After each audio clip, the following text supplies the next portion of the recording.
আমাদের মনে একটা স্বাভাবিক প্রশ্ন হয় যে ফেসবুক পেজ বা আইডিতে আমার যত পরিমাণ ফলোয়ার এবং ফ্যান ফলোয়ার রয়েছে এবং অডিয়েন্স রয়েছে তারা সবাই আমাকে কেন সাপোর্ট করে না। মেন হচ্ছে দেখো, তোমার ফলোয়ার যারা এসেছে তারা সকলে কিন্তু তোমার ভিডিও দেখে আসেনি বা তোমাকে পছন্দ করে আসেনি। তোমার back to back, follow to follow বা বিভিন্ন কারণে তাদের তুমি কমেন্ট করেছো, তারা চলে এসেছে তোমার কাছে। তাদের তারা তোমার কাছে চলে এসেছে যে তুমি যেহেতু ফলো করেছো তাই তারাও ফলো করেছে, বা তাদের ভিডিওতে তুমি যখন কমেন্ট করেছো তারাও তোমাকে কমেন্ট করেছে এবং ফলো করে দিয়ে চলে গেছে। এই ফলোয়াররা তোমার যে ভিডিও তাদের তার প্রয়োজন নেই, তাই তোমার ভিডিও তারা দেখে না এবং তোমাকে তারা ফলো করে না। আর যে সমস্ত ফলোয়াররা দেখবে তোমার ভিডিও পছন্দ করেছে এবং ভিডিও পছন্দ করার ফলে তোমার কাছে এসেছে, এরা তোমার অ্যাক্টিভ হিসাবে সব সময় থাকবে। কারণ তোমার ভিডিওগুলো তাদের পছন্দ এবং তোমার ভিডিও থেকে তারা কোনো কিছু শিখতে পারে এবং তাদের এই ভিডিওতে উপকার আছে, তাই তারা থাকে। তাই সব সময় চেষ্টা করতে হবে যে অর্গ্যানিকভাবে ফলোয়ার আনার। তুমি অর্গ্যানিকভাবে যত ফলোয়ার আনতে পারবে তত তোমার তারা অ্যাক্টিভ হিসাবে থাকবে। অনেক পেজ বা আইডিতে দেখা যায় যে কম ফলোয়ার কিন্তু তাদের প্রচুর পরিমাণ ভিউজ হয়, প্রচুর পরিমাণ কমেন্ট হয়। কারণ যে সমস্ত ফলোয়াররা তাদের পেজে বা আইডিতে আছে সবাই কিন্তু অ্যাক্টিভ এবং অর্গ্যানিকভাবে এসেছে। তার ভিডিও ভালো লেগেছে, তাকে ভালো লেগেছে, তার কথাগুলো তাদের প্রয়োজনে আসে, তাই তারা তাদের কাছে থাকে এবং তাদের ভিডিওগুলো দেখে।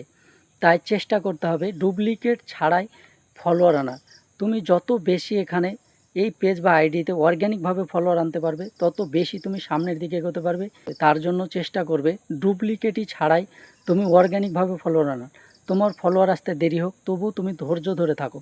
ধৈর্য ধরে থাকো, তোমার ভিডিও এবং পোস্ট দেখে যেন ফলোয়ার আসে এটা চেষ্টা করো।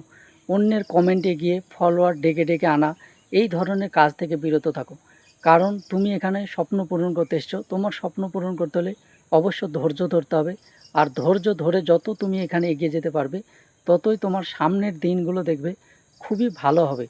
তাই চেষ্টা করো অর্গ্যানিকভাবে এগিয়ে যাওয়ার, অর্গ্যানিকভাবে তুমি এখানে সফলতা পাবা। কারণ বহু পেজ বা আইডি রয়েছে তাদের অনেক ফলোয়ার, অনেক তাদের ফ্যান ফলোয়ার, কিন্তু তাদের ভিডিওতে ভিউজ থাকে না, কমেন্ট থাকে না। তাই তোমার ভিডিওতে কমেন্ট কম আসুক, কিন্তু তুমি যদি ভালো পরিমাণ ভিউজ আনতে পারো, তোমার ভিডিওতে যদি বেশি পরিমাণ এনগেজমেন্ট আনতে পারো, এনগেজমেন্ট যত বেশি থাকবে তোমার ভিডিওতে ভিউজ বেশি হবে। কারণ তোমার একটি ভিডিও মানুষ কমেন্ট না করুক কিন্তু পুরো যখন দেখবে সেই ভিডিওতে তো তুমি আর্নিং ভালো পাবে। কারণ ফেসবুক ভিডিওর ওয়াচ টাইম দেখে কিন্তু আর্নিং দেয়। তাই তুমি চেষ্টা করবে তোমার ভিডিওতে এমন কিছু উপস্থাপনা করার যেন দর্শক তোমার ভিডিও দেখে থমকে যায়, তোমার ভিডিওটি পুরো দেখে। দর্শককে চেষ্টা করতে হবে তোমাকে সবসময় তোমার ভিডিও পুরো দেখানোর, যেন এমনভাবে কথা বলবে যেন দর্শক থমকে দাঁড়ায় তোমার সম্পূর্ণ ভিডিও দেখা। আর সম্পূর্ণ ভিডিও যখন দেখবে তোমার ভিডিওতে ভালো পরিমাণ রিচ এবং এনগেজমেন্ট পাবে।